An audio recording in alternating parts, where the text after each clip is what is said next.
guys, Preacher 357 here, out here on the range with a big bore revolver, a 460 Smith & Wesson.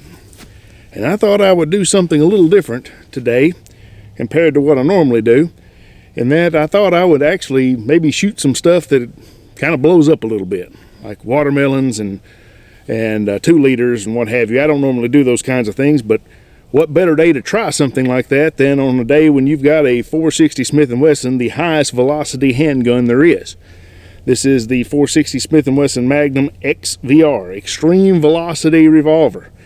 And I actually have some of the Hornady 200 grain that are the highest velocity rounds. So we're going to be shooting some high speed ammunition here today, at least just a little bit. We're also going to be shooting some 45 Colt, some 454 Casull, because it also shoots those rounds as well. But first off, I want to shoot the target and just see where these the point of impact is on these different rounds. I've got 2 45 Colts loaded up, a 454 Casull. I've got a 460 Smith & Wesson loaded up that's not that powerful, and then I've got one of the high velocity rounds. And I'm just going to see how they print, because in my previous experience with this, the higher the velocity, the lower the point of impact. So there may be a great big difference between where the rounds hit depending on what I'm shooting. So it may require me to do a lot of guesswork on where to hold to hit with some of these rounds. And I want to say it's fairly well sighted in for 45 Colt. And I think that's just the way it came, and I don't think I've ever messed with it since I've had it, and I've had it probably 4, maybe 5 years now. But I'm going to shoot the target out here first and just see how it does, see where our points of impact are, and then I'm going to shoot a little bit of the fruit and the 2 liters first. I've never done it. Thought it'd be interesting to do. I don't know if it's interesting to watch, but it'd be interesting for me to do, so I'm going to do it. So let's get to shooting a little bit here. All right. Let's shoot the target first with this cylinder. And I'm going to aim with the 45 Colts at the very top. The very, very top of the target, and see where they put it. Looks like that's above the top, wasn't it? I'm going to, yeah. Looks like it's a little bit to the right. Yeah, my sights are drifted a little bit, so I'm going to have to make that adjustment. Now this is a 454 Casull, and I'm going to aim at the same spot at the top. So you see it's a little bit lower. Here's a 460, but not that powerful. You can see much lower, and now I'm going to aim at the top with this high velocity right there. And I don't even think I hit the target. I think it went below the target. No, it went dead center, didn't it? So aiming at the very top of the target, I absolutely bullseyed that one. I couldn't see it at first with my terrible eyes.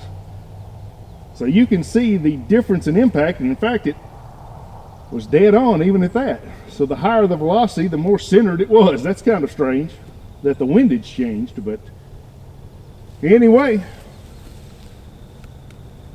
And those 460s, those hot ones, are hard to get out of this chamber too. Those rascals like to stick.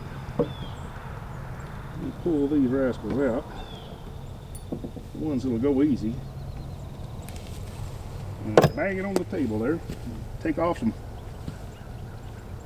some skin off my finger too. Well, I don't know where that round went. Probably gonna be bleeding here in a minute. All right. I'm gonna shoot these watermelons with the high velocity stuff. And I'm gonna shoot the 2 liters there with some 454 Casull. All right, I'm gonna see if I can hit that fruit. Now I don't know if I can or not, because I'm gonna have to hold above it, but I'm gonna try and see if I can hit it.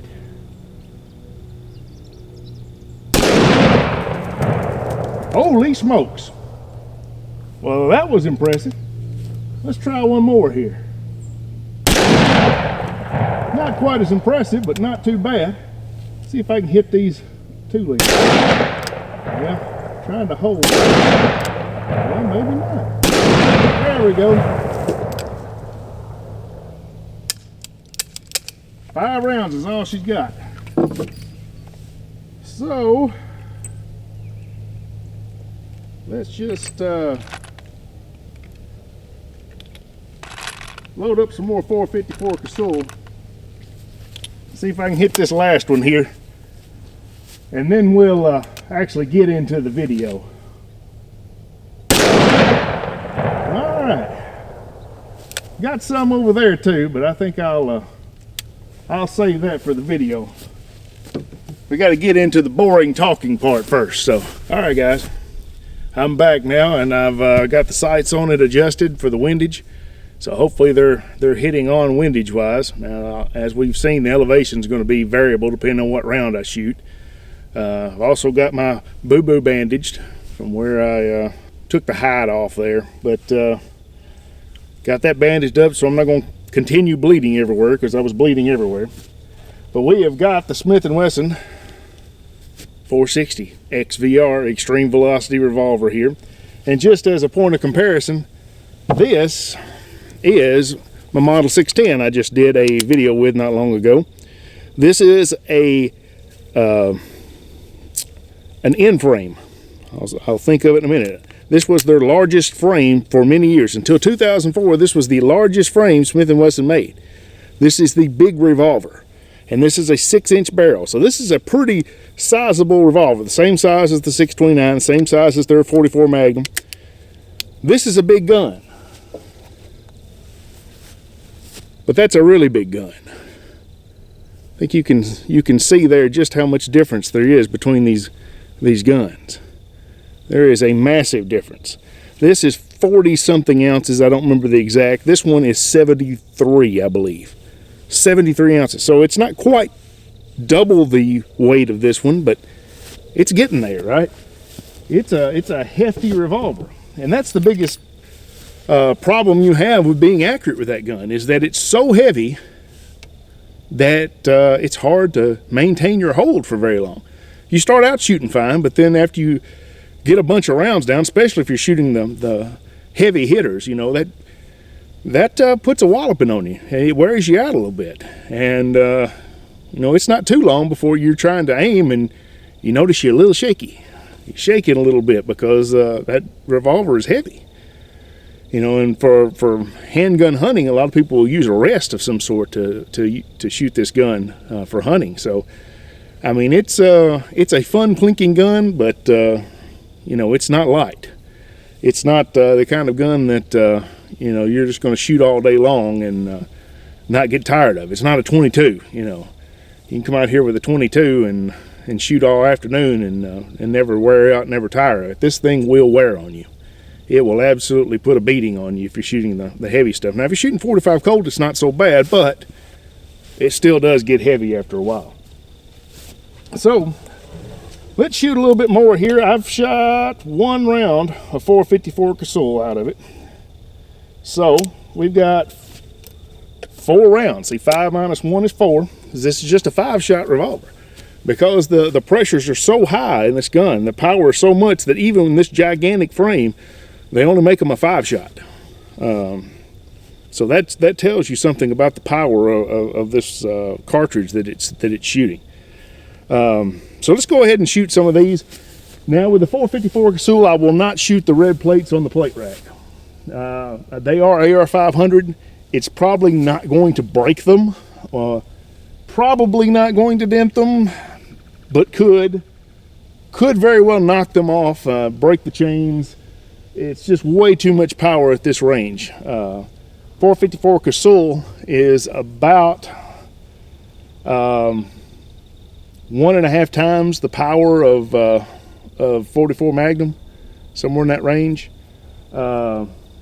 It's considerably more powerful, put it that way, compared to 44 Magnum.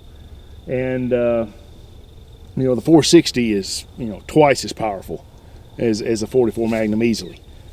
So you know, you're just not wanting to shoot at this distance. It would be like shooting these plates with like a 45-70 rifle almost. You know, there's just a point where it's just a little too much. Now the one out at 35 yards, I'll shoot with the 454 because giving it another 15 yards, you know, if you give it another 15 yards, you get a little bit less velocity because these are big bullets.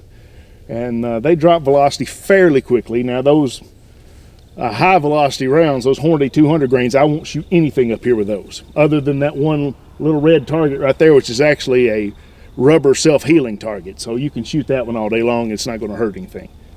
But I won't shoot anything up here with that one. It's too high velocity. But the lead rounds that I load myself, or some of them that I have, they're not that much more powerful than 454 Casull, and I'll shoot that one at 35 yards. But let's go ahead and shoot a little bit. Let's start out there. I'm going to shoot double action too. And I didn't hit nothing. Let's see. Still going low. I'm going to have to go a little higher. I think you can see the power there, right? I think I had a bad primer. Let's try it again. One more. I think it's this one. There it goes. Yeah, sometimes you do get that because these 454s are loaded with rifle primers, and so they have a harder cup, and so it requires more to set them off. So you have to make sure that your string screw is screwed all the way in on these, because you need all the power you can get to set off a rifle primer. And it's the same way with the 460s. So I tell you what, why don't we shoot a little bit of 445 Colt here in it. 45 Colt. Now you could also shoot 45 Schofield, but I don't have any 45 Schofield rounds. I don't load it. I don't have any need to load it. You could just download 45 Colt. Generally, I don't know of any revolvers, any guns that are even made in 45 Schofield. I don't have 45 Schofield, but it will shoot it. Well, I'm gonna try to shoot, I'm gonna see if I can hit these 2 liters up here. I don't know if I can or not. Looks like a no.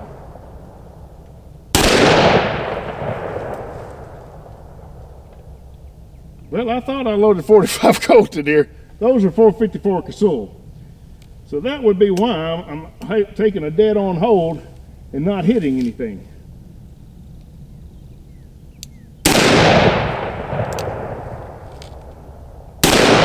There we go.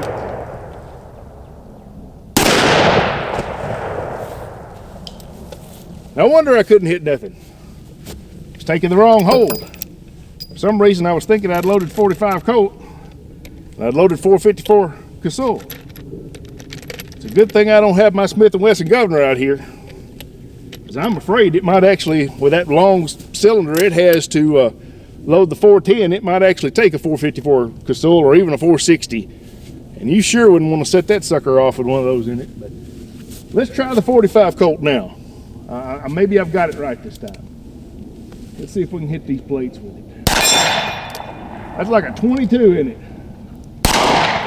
Well, all right.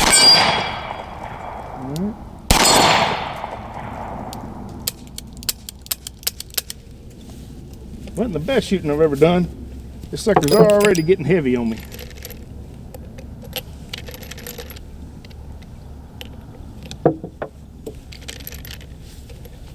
Let's try another cylinder, see if I do a little bit better this time.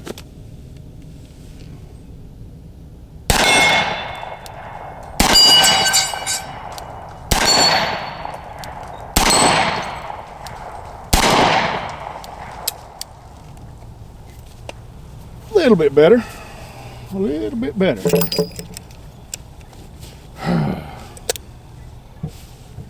All right, tell you what, why don't I lob 1 or 2 down there at the rifle plate out there at 80 yards.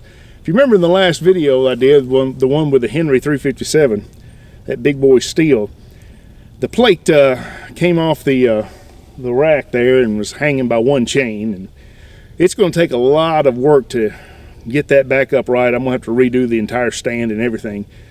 But luckily, being the redneck engineer that I am, I knew a way to fix it without having to go through all that trouble. It's a miracle thing. It's called duct tape.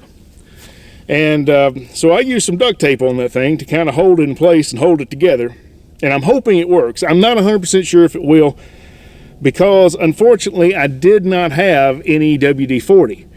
And you know, anytime you use duct tape, you're supposed to spray it down with WD-40 as well. Don't ask me why. That's just what they teach you in Redneck Engineering 101. You know, I always spray anything you use duct tape on down with WD-40, and apparently it strengthens the duct tape or something. But I didn't have any WD-40, but I wrapped her up good with some duct tape, so hopefully that'll hold her. But let's go down there and see what we can do.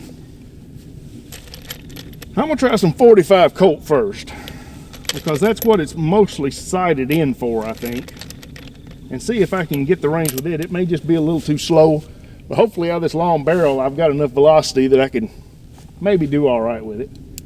So let's go down there and see if I can hit anything. Well, I don't even see where well, I banked that one in. I'm getting good at that shot.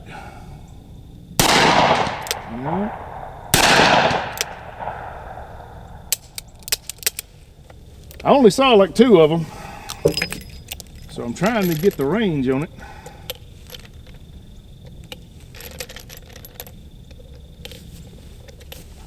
We'll try it again here. Maybe I'll do a little better this time.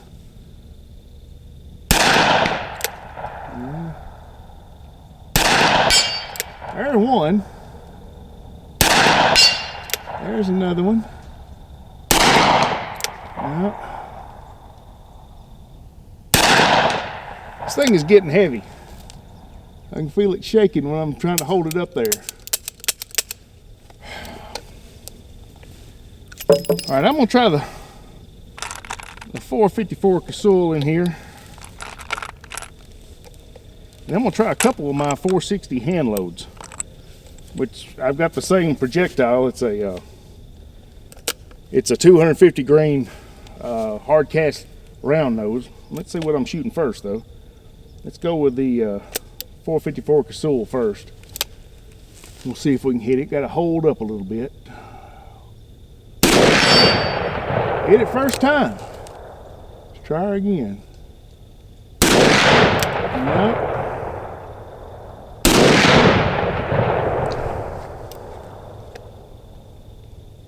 Yeah, I got them out of order. That was a 460.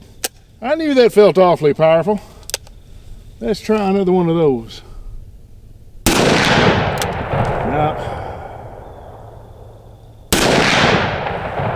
too hard to tell how to hold with those, so I got her once with that 454 though, having to hold up at the top of the stand there in order to hit it. But let's just well, I'm gonna have to shoot one of these high velocity rounds down there, just one, just to see if I can possibly, because I'd love to see what that velocity is going to do if I hit this thing. So I'm going to get a different angle here and see if I can hit, because this thing's got a lot of boom.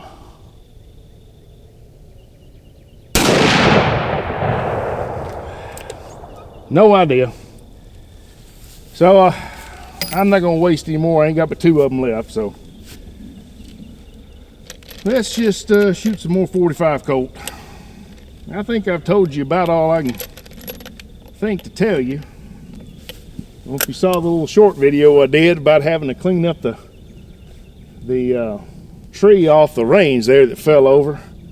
You know, as I said in there, I was shooting a big bore here, and you know, you miss with these, and you know, no telling, you can just knock a tree down with them, right? You believe me, right? Well, if you don't, you shouldn't, because that's a tall tale. That's one of those gun guy tall tales. Kind of like those fisherman tall tales, right? Can't necessarily believe everything a gun guy tells you when we're talking about shooting. We might embellish a little bit. So let's just shoot a little bit more here. All right.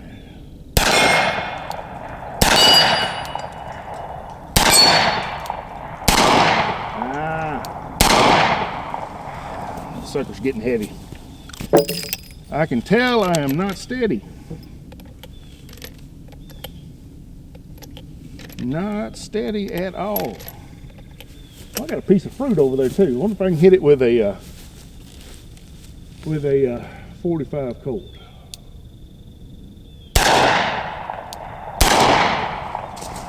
Well, I hit it.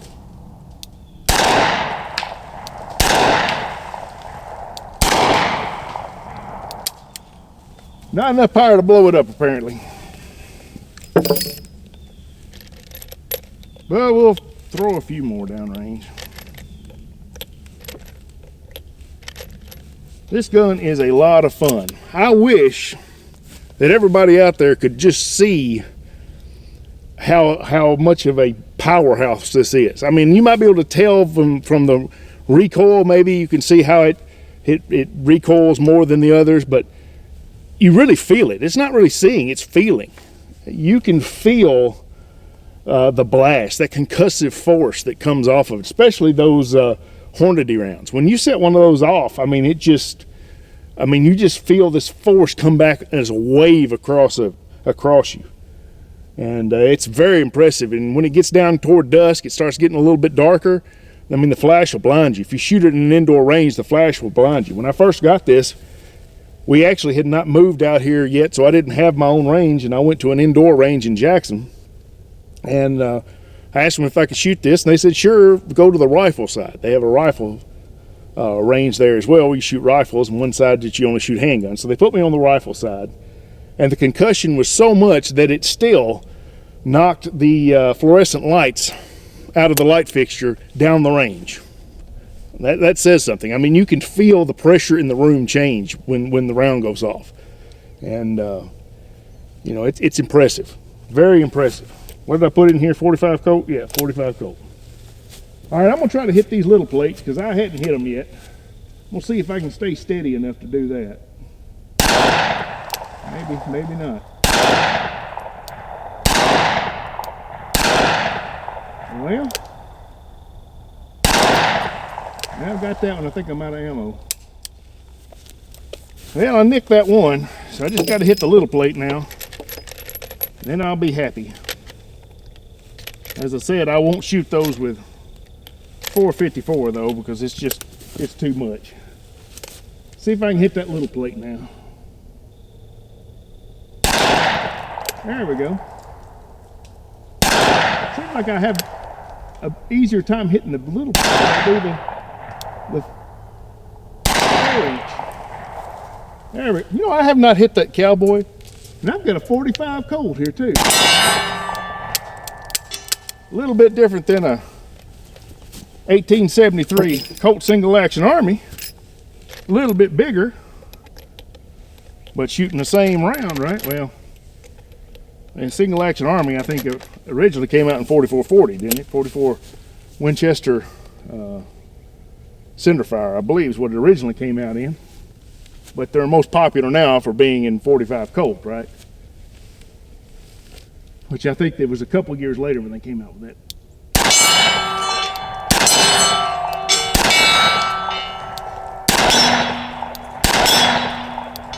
I could be wrong though. I'm not an expert on the Single Action Armies by any means. All right. I'm gonna shoot some more of these hot rounds here. 454 Casull and some of the lead round 460s. Now I'm gonna hit that white plate out there at 35 yards and hope I don't damage it too bad. But let's see if I can hit anything with that, because I got to hold up in order to do it. Sure does put a walloping on it, don't it?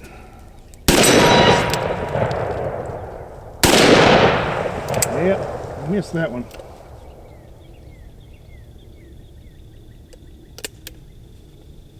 All right, let's see if I can hit this one now. Yep.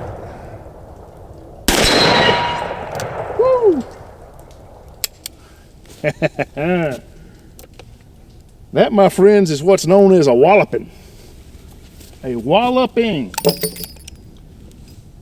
Trying to think if there's anything else interesting I can tell you about this gun, other than it's a blast to shoot. And that's literal. I mean, it's a blast. It's a concussive blast that you won't ever forget if you shoot one. It's one of those memorable experiences that sticks with you. Like the faces of the people in the indoor range when you set one of these off. I mean, the fear.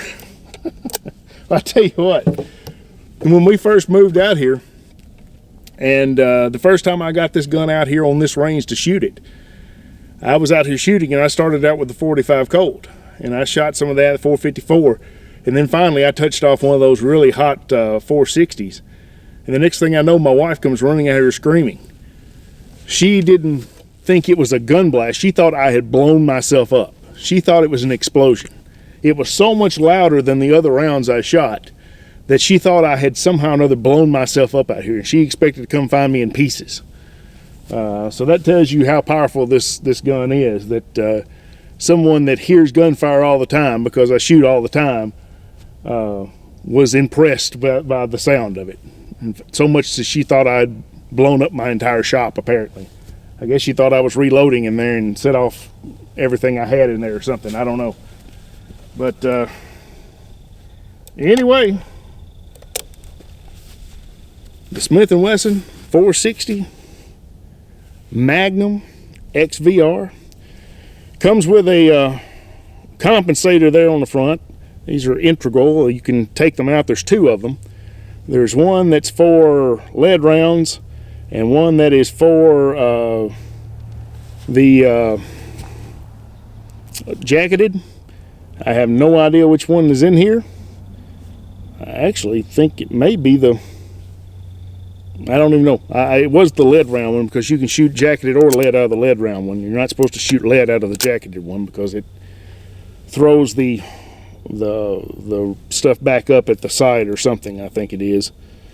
But anyway, there she is in her beauty, all her glory, her massiveness. She is a very large gun, and I enjoy this gun immensely. I love shooting this gun. It's really hot right now. I'm touching the barrel and burning myself. But I mean, I'm dumbfounded every time I shoot it. I don't even know what to say. I mean, it's an experience, we'll put it that way. So guys, I appreciate y'all coming out. God bless you. Y'all take care of yourselves, and we'll see you next time.